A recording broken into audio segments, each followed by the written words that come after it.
All right. Life is definitely a learning experience, and it does appear that even though I have learned so much in my life, it appears that I'm still a little naive at times. I'm from a small town, really small town.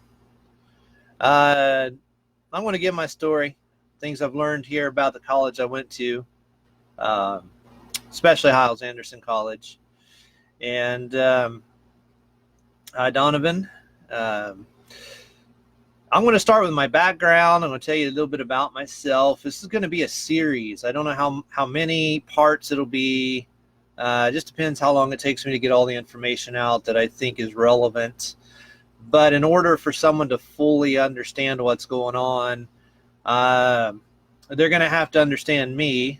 And so bear with me if you don't really care about the personal stories. You just want me to jump into all the dirt and that kind of stuff. Well, in order to understand how I ended up there and why I went through it and stayed there and all that sort of thing, you're going to have to understand my background. Like they say, you have to walk a mile in somebody's shoes, and that's so. And I wear a size 14, so those are literally big shoes for most of you. So, I am 6'3". So I wanted to give you my shoes rather, not my boats. Most of you consider them boats, I think. And I'm going to put you in them for a while so you can understand my story and my background and the little teeny tiny town I came from in Nowhereville, Ohio. There's Gloria. Hi, Gloria. Hi, Leader. Hi, Cynthia. So, and I guarantee you that what I say is going to upset some of the people that I went to school with. That'll probably come across this at some point. But I'm sure if you've spent any time on the internet at all, you've already read a lot of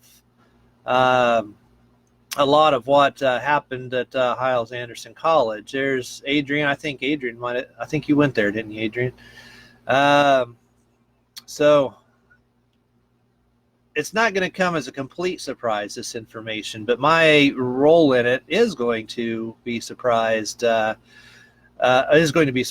to a lot of people. It was actually Dave Hyles, the son of Jack Hyles, who filled out the reference form for me to join in the application to join Hyles-Anderson College.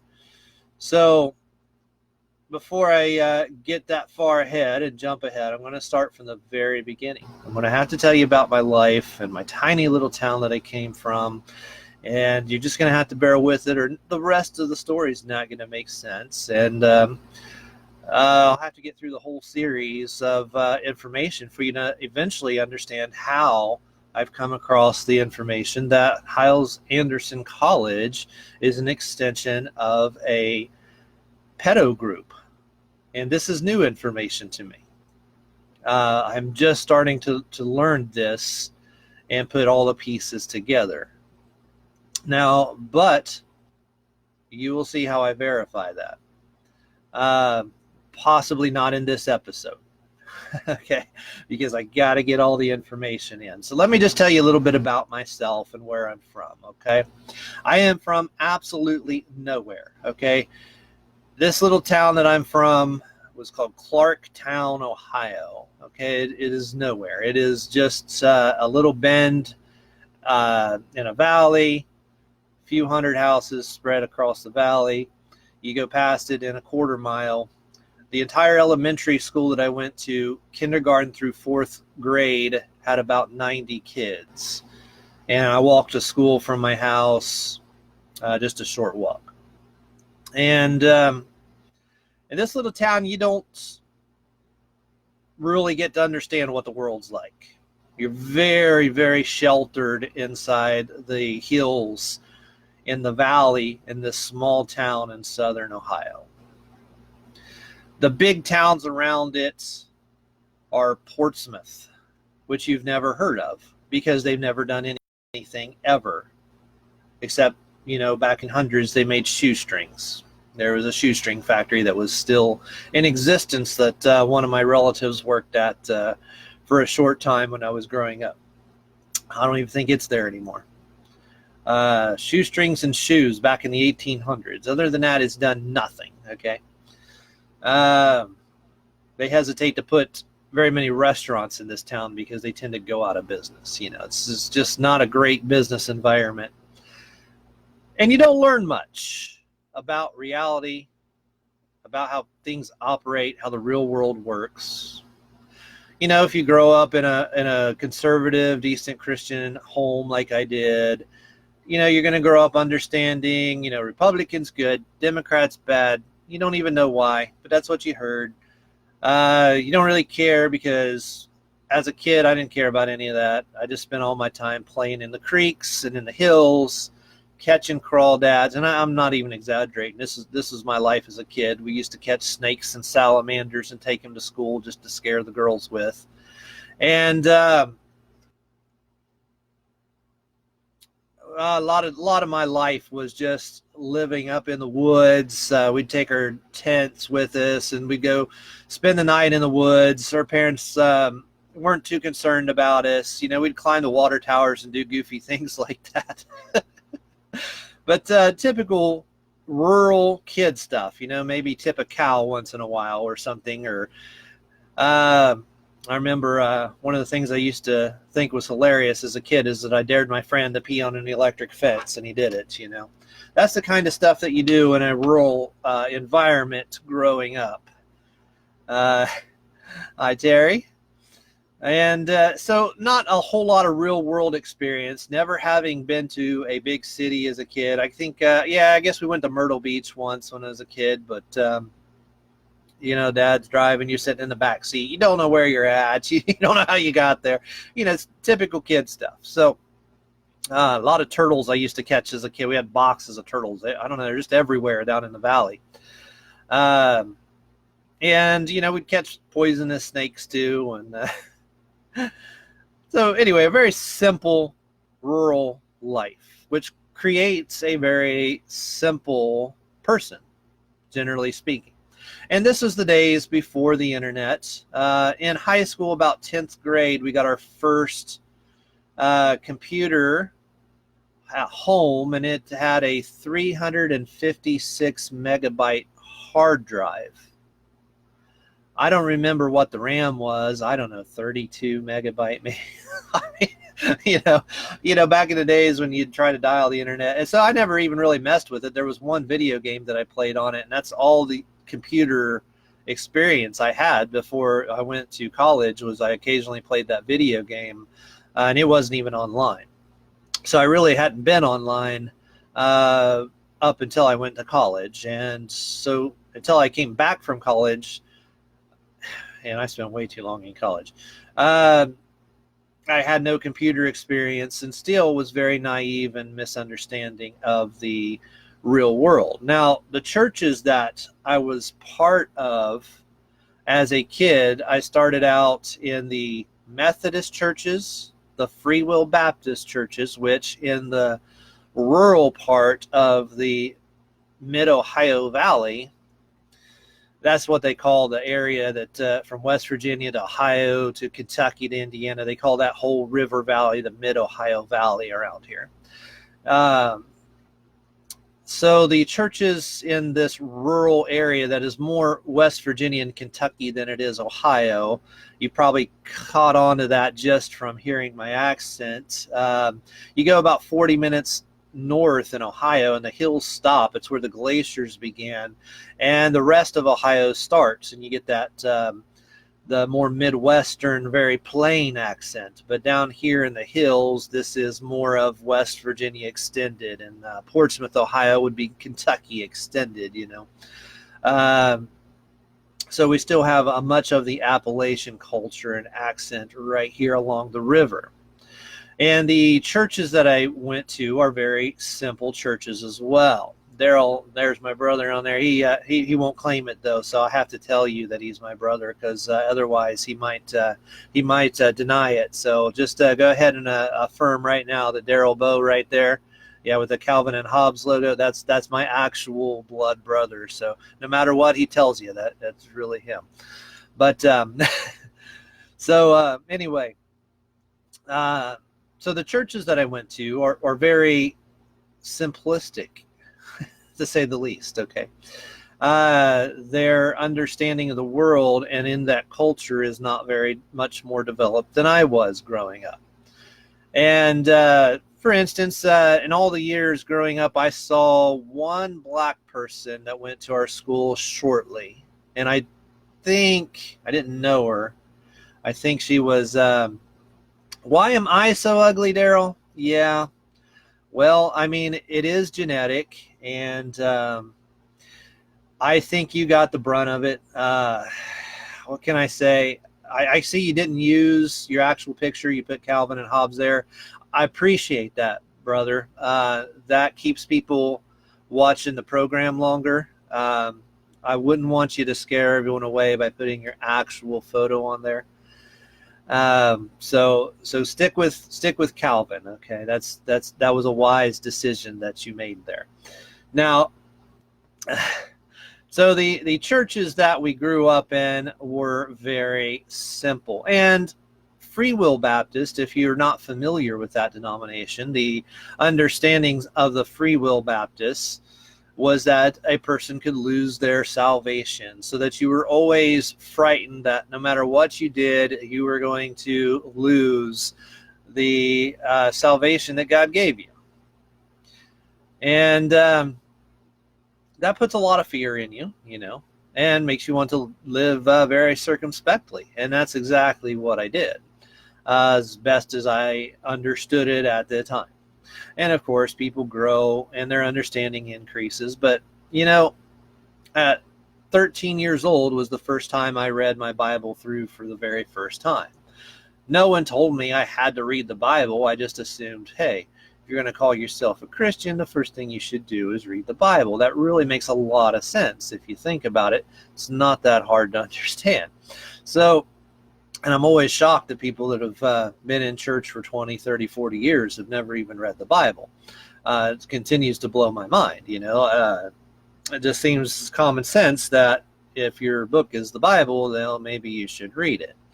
So anyway, so even as a simple-minded person with few people to guide and direct my understanding of the world, what was I saying? I got distracted, didn't I? I started to tell you that we had one black person in our school one time for a year or two back.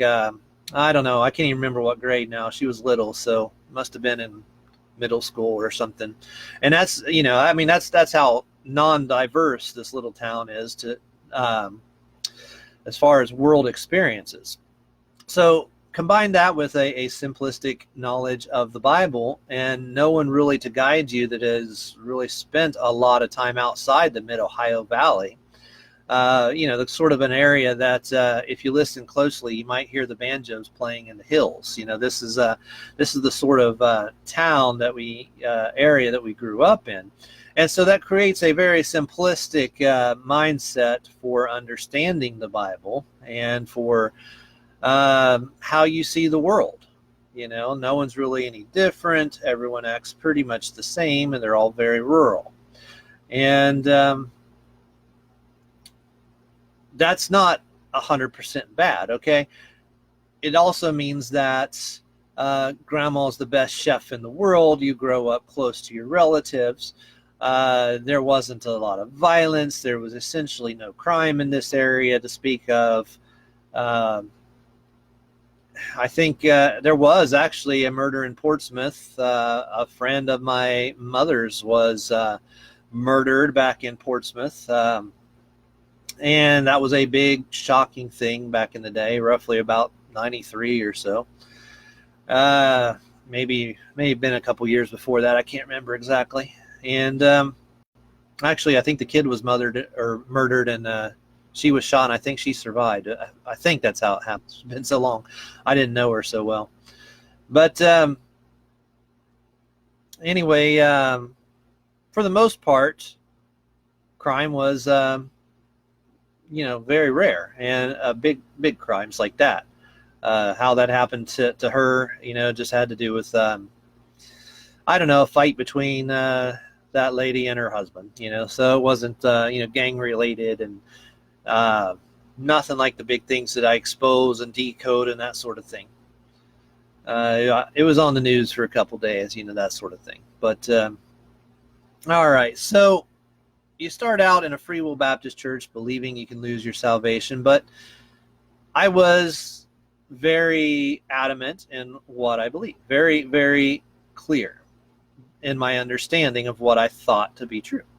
So another piece of my life is that I am borderline Asperger's. I have a kid with complete autism and another kid who is very strongly Asperger's, and one who's what they call neurotypical, if you will.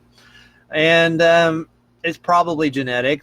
From what I've read, they say that it's usually inherited through the father, so it's probably comes through my side.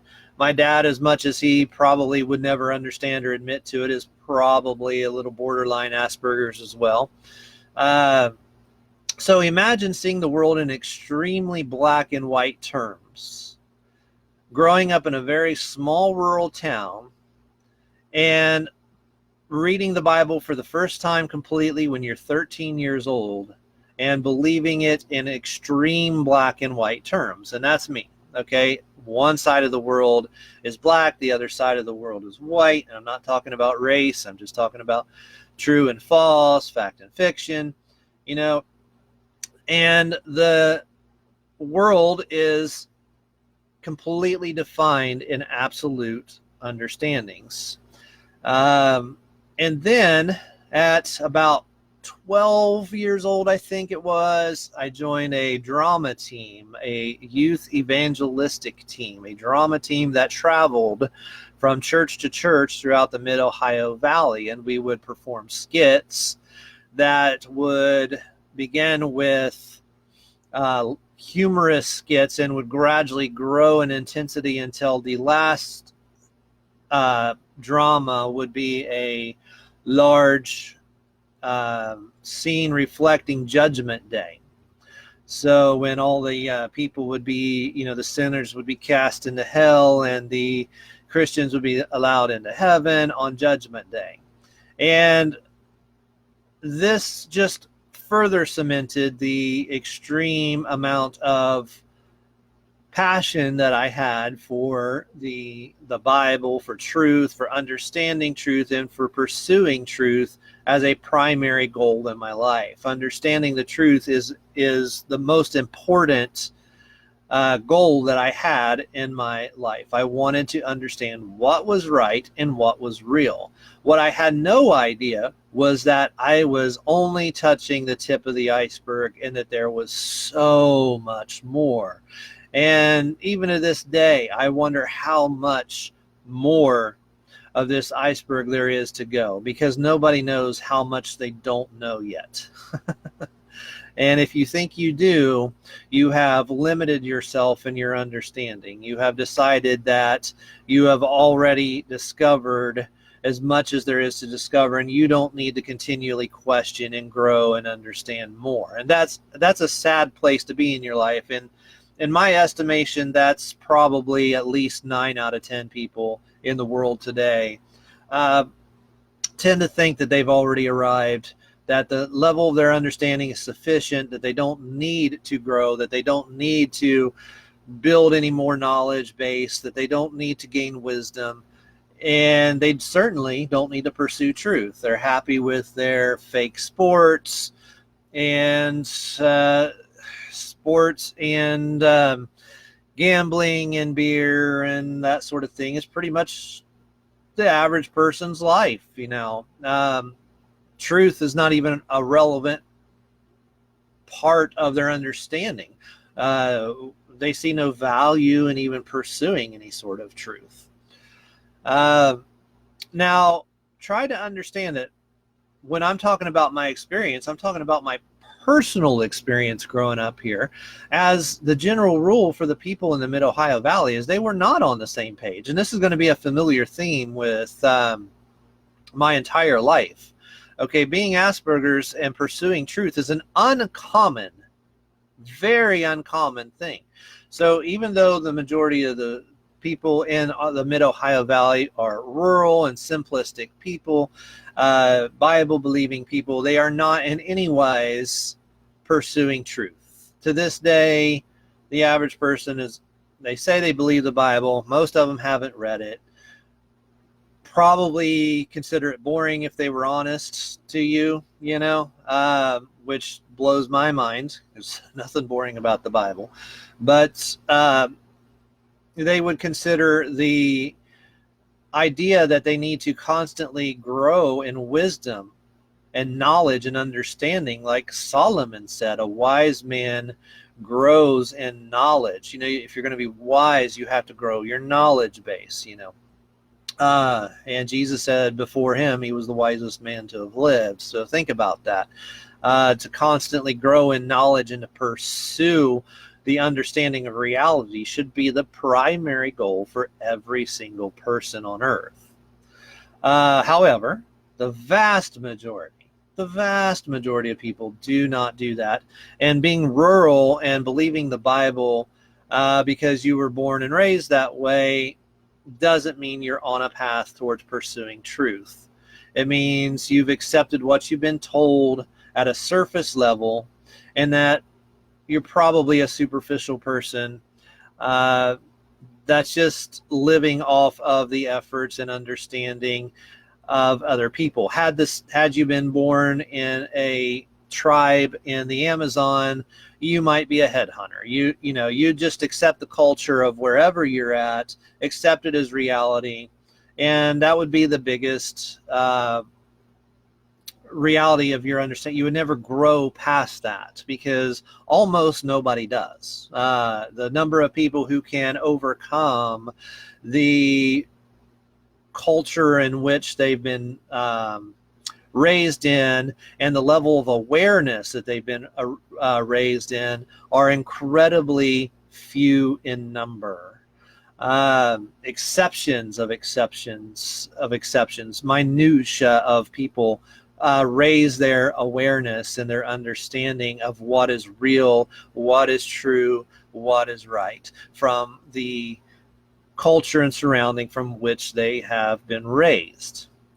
And when people do, usually what happens is they will reject what they originally started with and run as far as they can in the opposite direction. They will put blinders on, and because they find out something was wrong about what they understood when they were younger and less experienced and less knowledgeable, their knee-jerk reaction is to go as far as possible from that understanding. And when they do, they make seriously huge mistakes. So you come out of and I know of a person that did this. She went to Hyles-Anderson College, and so she learned what was going on there for real, and kind of was talking a little bit about what I'm talking about now. And she turned around and went the full stream, the opposite direction, and now is living in California and is, in her own estimation, a very strong liberal type with views essentially opposite of the Bible in just about every area and category. So that's what a lot of people do. Rather than take what they've learned and build on it, they find that something's wrong, that they saw something wrong, that they misunderstood, that people lied to them, whatever hurt their feelings or hurt their sensibility or their awareness or understanding, and they turn and with all their might, they try to go to the furthest opposite extreme. You'll even see this with atheists who will do this in reverse. Atheists who will grow up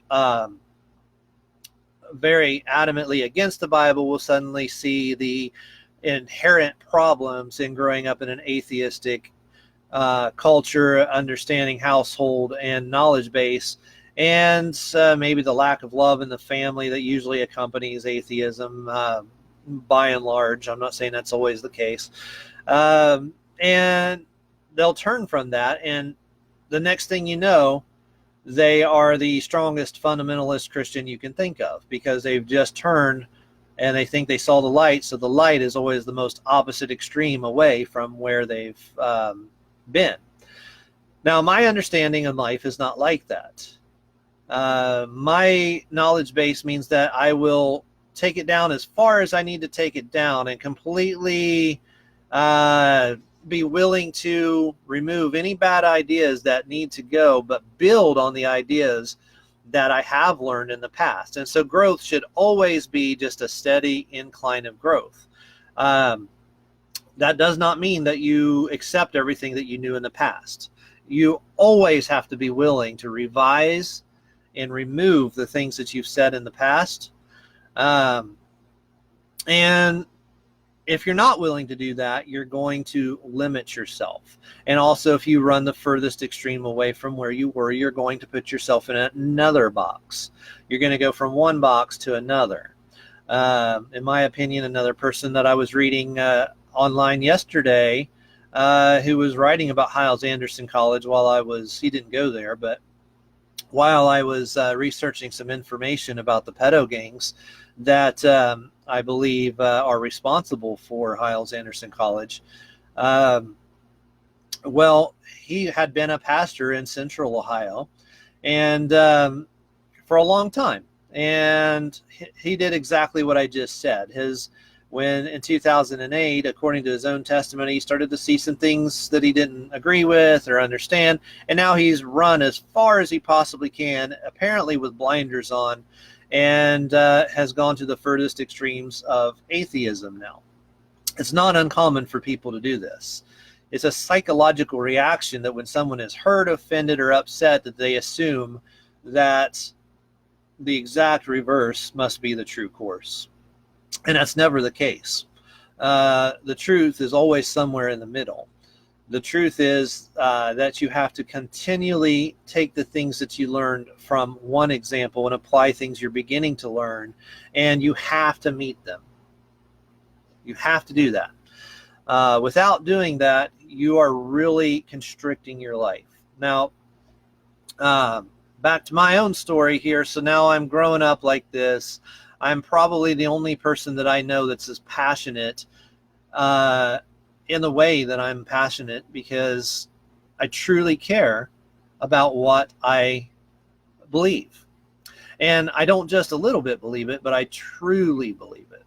You know, the people around me say they believe it, but when it's time to go knock on doors, nah, nobody goes, you know. It wasn't uncommon for just me and the pastor to go knock on doors because nobody else wanted to. But in my desire, my heart, I'd already read what the Bible said, and I took it just as it was written. So I was very black and white at the time, and very Asperger's understanding of the Bible. So if the Bible says that everybody is going to hell that doesn't believe it, it is my personal responsibility at all costs to tell as many people as I possibly can how to get out of going to hell, and to knock on the doors as much as possible to tell as many people as possible. And in these drama teams would cement that passion and give me a chance to continually evangelize a lot of people. And there were very powerful times, very emotional times that we had in this drama team. But I still never got the sense that the others really, truly, at the depth of their core, except for one of them, a relative of mine, truly believed it at the core of their being. You know, most people are just acting, you know, or just there to be around other people and to do something fun. In fact, the person who started it, as best as I know, is completely out of the ministry, living a completely secular life. I haven't talked to him in over 20 years, but the last I've heard of him is that, you know, he himself doesn't care anything about God or the Bible. So, and that's how people are. They want the notoriety. They get partially into something, but when something happens, or they get upset, or they get offended, or life just has its way, they turn completely away rather than build and grow on the knowledge and understanding that they had. But I believed what I believed with my complete and total and full heart. And at one of the churches that I attended for a long time was neither Free Will Baptist nor Methodist.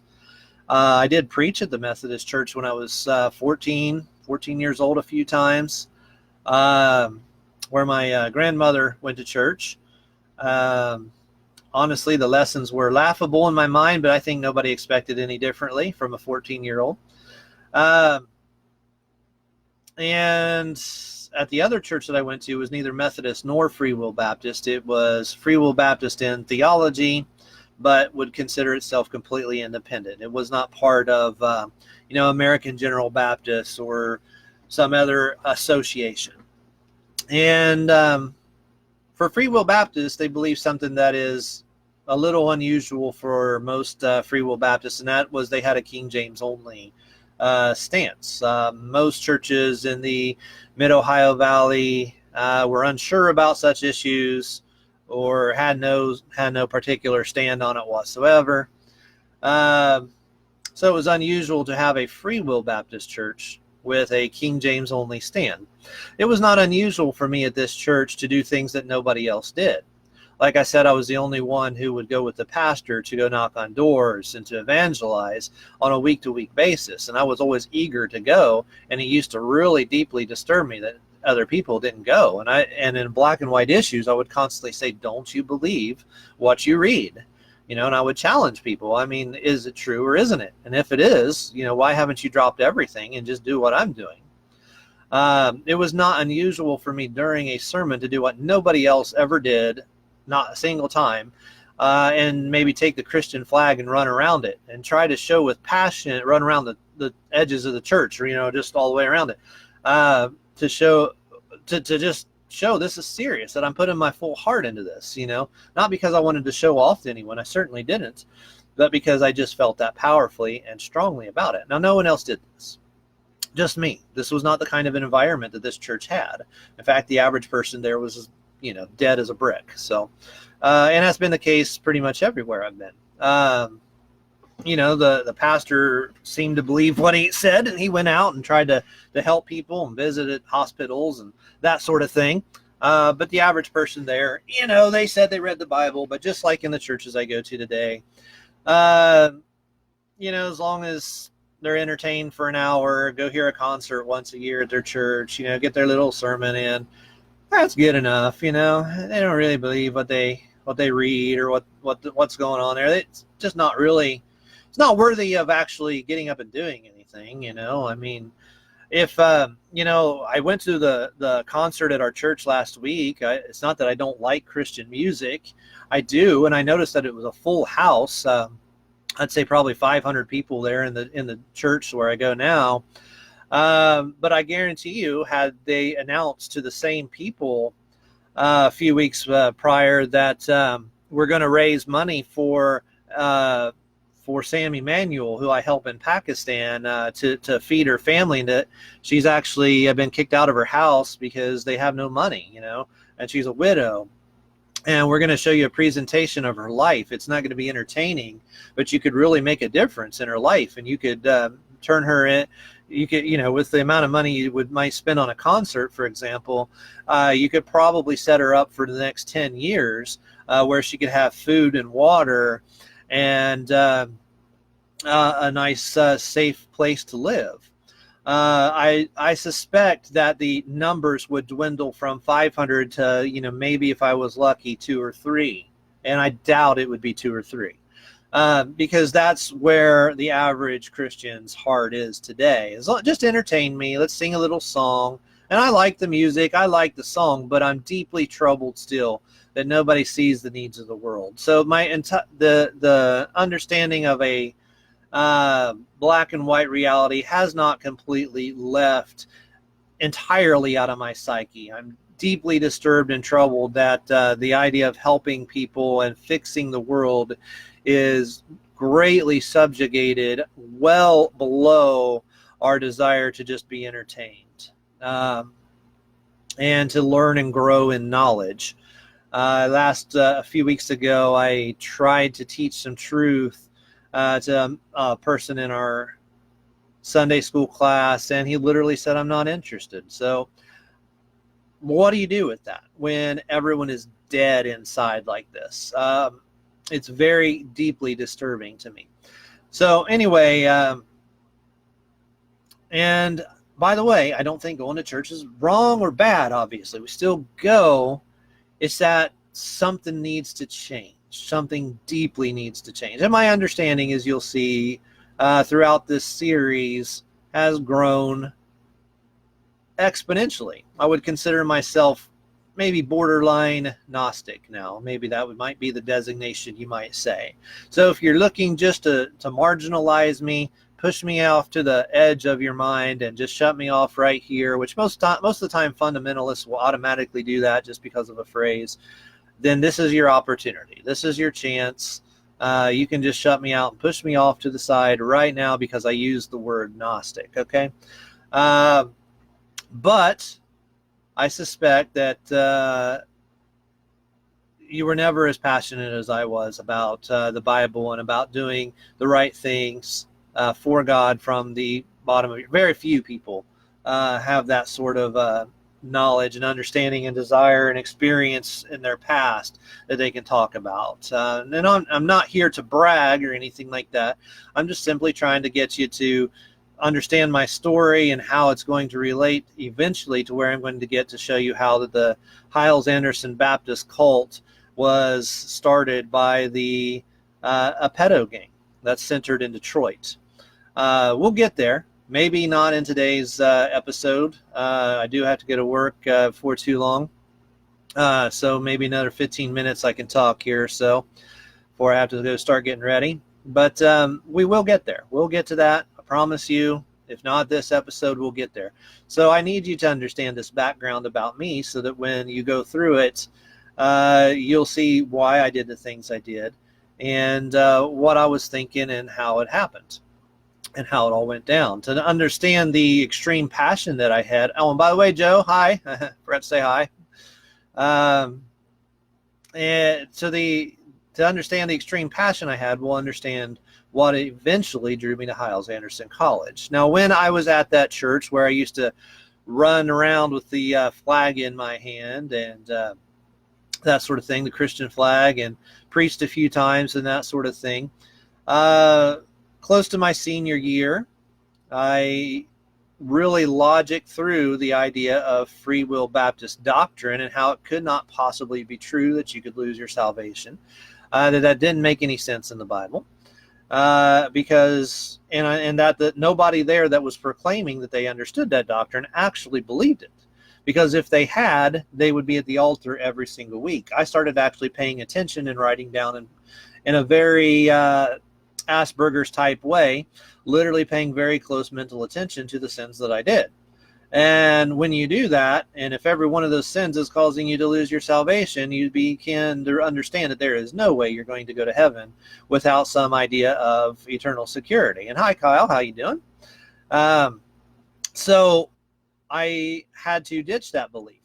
And I began looking for colleges in my senior year about this time. And wouldn't you know it, the man who is responsible for creating the Noah's Ark encounter and the Creation Museum in northern Kentucky. You know, if you don't know what it is, you should really look this up. In northern Kentucky, just below Cincinnati, is a huge creation museum. And recently they built a full-scale replica of Noah's Ark as a museum. It's not meant to be a functional boat, okay? But, you know, it's to teach you about Noah's Ark. Well, anyway, the guy who did that, his name is Ken Ham. He happened to come to Portsmouth, Ohio, the bigger part of the town where I'm from. And he did a lecture with Gary, and all of a sudden I forgot his name. I can't think of his last name. Parker, there it goes, just occurred to me. Gary Parker. So Ken Ham and Gary Parker came and did a creation evolution lecture, I guess, if you will, at a local church in Portsmouth, Ohio, in my senior year of high school. And my grandpa went and attended a few of those because I was searching for deeply in my heart, what is the most true things. I had struggled with evolution in the past, trying to understand the reality of how old was the earth and that sort of thing. I used to challenge my teachers in school regularly. I was a bit of a pariah. I refused to take tests that on evolution and that sort of thing, and was always a stick in the mud. Not my senior year in high school. It was either my sophomore or my junior year in high school. I gave a book from one of the progenitors of the creationist movement to my high school physics teacher, and he took it home over the summer. And when he came back the next year, he said that there's no way he could believe in evolution anymore. And I was really happy. And 15 years later, I went and visited him, and he was still first thing he said when he first saw me, he immediately recognized me. And he said, "So you're still part of the creation thing, or have you seen the creation museum that they've created since we were in high school?" And I said, "Oh yeah." He goes, "Well, I'm a lifetime member now, and I bought all their books for the school library, and I have a person doing the report now on those books." And I was ecstatic, to say the least, and that was actually why I'd gone to talk to him, because I was feeling really down, and I just wanted to see if if he still remembered that. And that was literally the first thing he said to me. So I was really, really excited about that at the time. And so Gary Parker and Ken Ham had come to do a lecture in Portsmouth, Ohio, and I went and attended that, and I learned that these were people who were telling what they believed to be the truth, and had a lot of information and scientific knowledge, and were basing their ideas in understanding and knowledge that I had very little of, though I'd read some of their books, and I really wanted to understand that better. Gary Parker was a college professor at Clearwater Christian College in Clearwater, Florida, which, by the way, no longer exists because it went out of business. But you can Google what's left of that if you want to. And I decided that day that I was going to go to Clearwater Christian College. I'd already visited a few local colleges and so forth, Christian colleges. And after seeing a very strong creationist movement, I decided, okay, this is for me. Let's go to Clearwater Christian College. And my goal was to get in Gary Parker's class. Of course, I get there, and wouldn't you know it, the year after I get there, the year I would have been in his class, he moved on. And that's just reality. It just sucks. I would have really liked to have seen his class, because I'm sure I would have learned a whole lot in his class about dinosaurs and that sort of thing, and fossils. And he was an avid fossil hunter and that sort of thing. Does tours of the Grand Canyon and tells you how the layers cannot be millions of years old, and that. And a whole lot of truth in that understanding. Even if you don't think that the world is 6,000 years old, there's no way it can be billions of years old either. And there's certainly no truth whatsoever in the idea that life can come from non-life and spark itself into existence. The absurdity of such a notion is to truly embrace the absolute lowest form of insanity and pride and arrogance.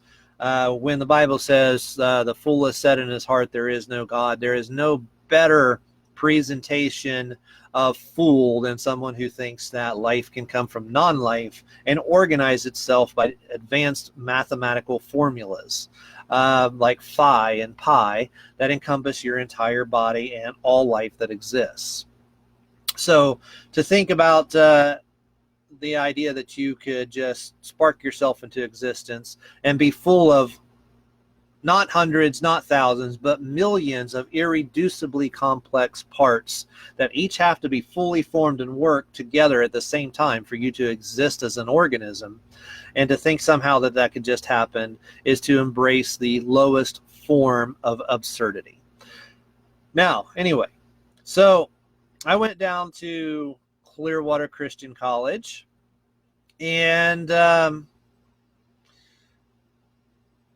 at first, I thought things were great. I met a friend that is still my friend. Her name is Georgetta. Definitely not girlfriend material. She's 11 years older than me, but a great friend and a very passionate Christian. And I noticed that the people around me generally weren't that passionate. And so when I found somebody that was very passionate, I was greatly pleased. She and I would, yeah, Frank, what, you know Georgetta or something? What do you mean, no kidding there? Yeah, I was at Clearwater Christian College in Georgetta, Ulysses. Her name was Dragon at the time, last name. She's married now. But we would have to sneak off campus together because we wanted to go preach and evangelize the Scientologists. And the Scientologists own most of Clearwater, Florida, and still do to this day. The big cult that has the celebrities like Elvis Presley's wife, and I think Michael Jackson was in it, and that guy, I can't think of his name, but I can see his face. The guy from Greece. Yeah, you know who I'm talking about. I can't think of his name. But anyway, a lot of celebrities are part of that Scientology cult. So we would actually sneak off campus because the rules at a Christian college are that you can't go off of college with a female without a third person.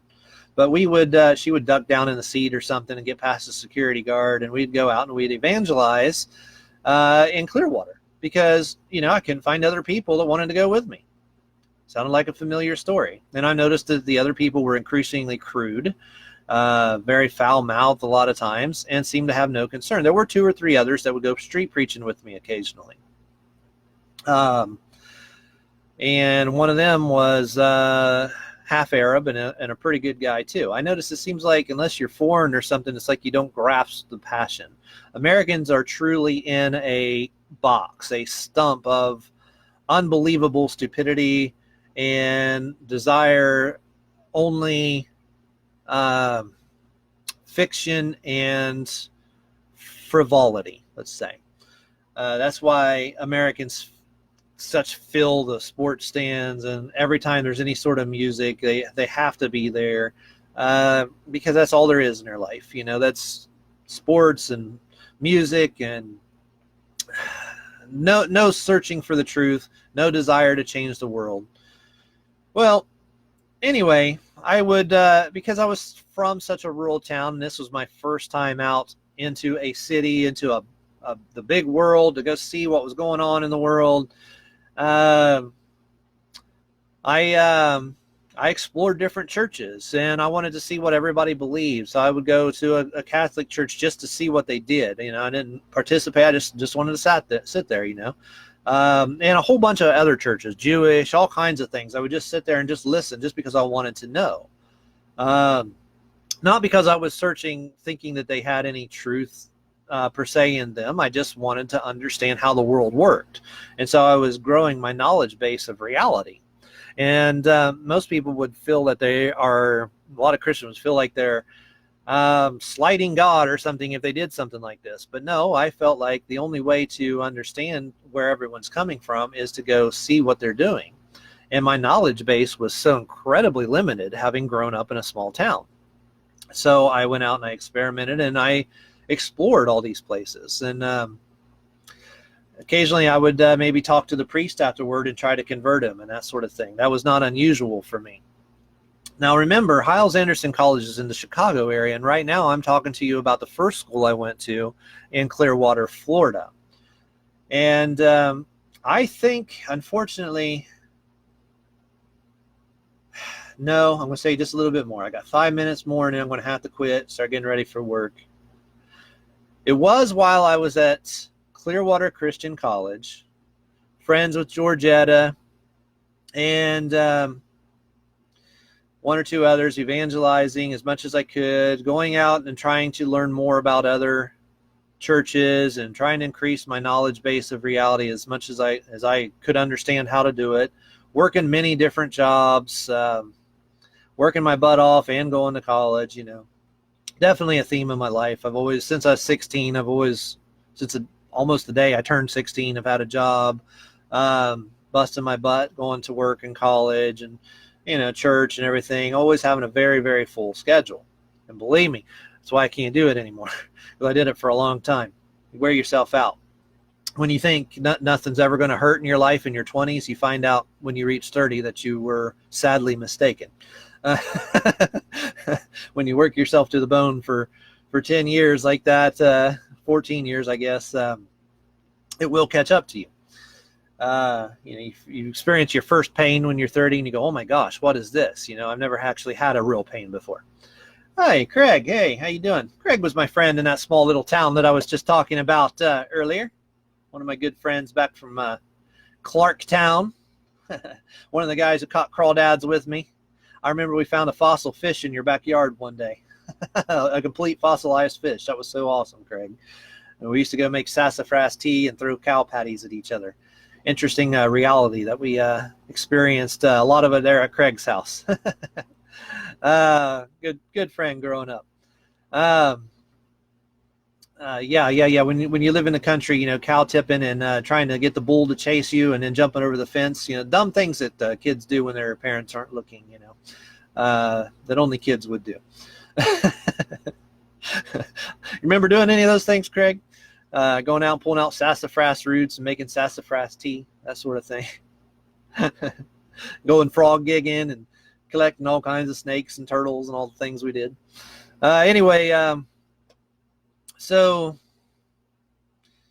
Craig, you got to go back to the beginning of this, man, because I just mentioned our whole life growing up, buddy. So, but anyway, I got 5 minutes left here, so I'm going to go back to Clearwater here. Now, while I was down there, I had a friend at my school. I actually lived with him for a short time in St. Petersburg. Shared the rent there for a little while. And he gave me a box of tapes from Jack Hyles. And this is where it all begins. This is where the story really starts, okay? I began to listen to Jack Hyles' sermons, an entire box of cassette tapes. Yes, we still had cassette players in our cars. In fact, I still own a very old car that still has a cassette player. Yeah, that's what happens when you go to a non-accredited Bible college, for 6 years. But anyway, so I began to listen to Jack Hyles' sermons, an entire box of them. And if you don't know anything about Jack Hyles, his sermons will get you fired up. And if you're searching for truth, he sounds very, very convincing about what he says and believes, and is part of a very large network of ministries. And I began to be conflicted between the attitude that I saw at Clearwater Christian College. At Clearwater Christian College, people were foul-mouthed oftentimes, made constant crude jokes, seemed no different than the world, and only 2 or 3 of them seemed interested in any way, shape, or form in any sort of real evangelism. And one of them was from Romania and had grown up under communism, and that's why she was so willing to go. She was very eager to come here and spread the gospel, to exercise those rights and to understand what freedoms she had here that she did not have in the former communist country of Romania. So it's no wonder that she had the passion that she did. And so she had the passion, I had the passion, and 1 or 2 other people had a little bit of passion, and pretty much everybody else that I knew seemed, pretty much disgusting, no different than anybody else anywhere else I went. So one of the people even tricked me into taking him to the movie theater, which was against the rules at a Christian college, so that he could watch a porno. It's like, oh my gosh, come on. And I just thought he wanted me to just drop him off there or something, and I didn't even know what he was going to do. And he lied to me, and I ended up having to turn him in and all this stuff, because, my conscience was very clean and real. So back to Jack Hyles' sermons. I started listening to Jack Hyles' sermons, and he told me, well, the church I go to has the son of Jack Hyles, Dave Hyles, as the Sunday school teacher. Would you like to go see it? And I was in the mood of seeing other churches, and also somebody from a nearby church that also knew Jack Hyles had come and visited me at college.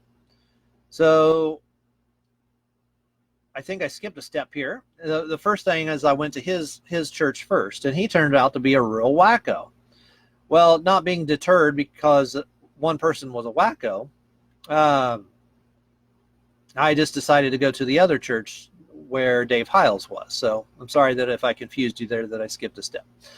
So I went from that church where the pastor was just a complete fruitcake and very insulting and mean to people and all this kind of stuff. And that was my first experience with somebody who had graduated from Hyles-Anderson College and was now pastoring. Well, I didn't think anything of it. I thought, well, this guy's just, I mean, there's bad people everywhere. I'm very naive, extremely naive, coming from the town that I came from, not understanding what the world is like at all.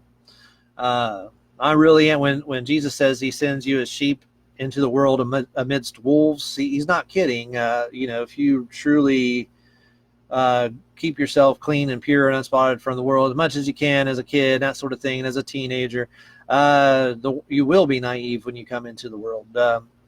And so I am extremely naive as a young adult, and even today, in many respects, I continually find myself to be far more naive than I should be. So anyway, so that was my first experience with a Jack Hyles, Hyles-Anderson College graduate. Really mean, angry person. And then I start going to the church where Dave Hyles is teaching Sunday school, and I join his Sunday school class. Very interested to see how they would cheer when the pastor would come in onto the stage. Everyone would stand up and cheer, a really exciting group of people. And these people, contrary to the people I was going to college with, minus Georgetta and one other person, they were very passionate about going soul winning, about evangelizing and having bus routes and reaching as many people as possible. And they put a lot of time and energy into it. And I joined their ministry. Now, because I am running out of time and I have to go get ready for work, I have no choice but to stop here. But I promise you, if you keep following this series, I will take it from this step into my subsequent transference to Hyles-Anderson College and all the crazy things that happened up there. And then I will explain to you, either in that episode or the next episode following, how I deduced that this is the extension of a pedo-gang. So thanks for watching. Please like, share, and subscribe if you find this on Bow and Arrow on YouTube. And I hope if any of you haven't subscribed to my YouTube channel that you will. And join the group if you're interested in truth, join my Facebook group, Bow and Arrow Straight Shooting the Truth. And I'll end this here for part 1.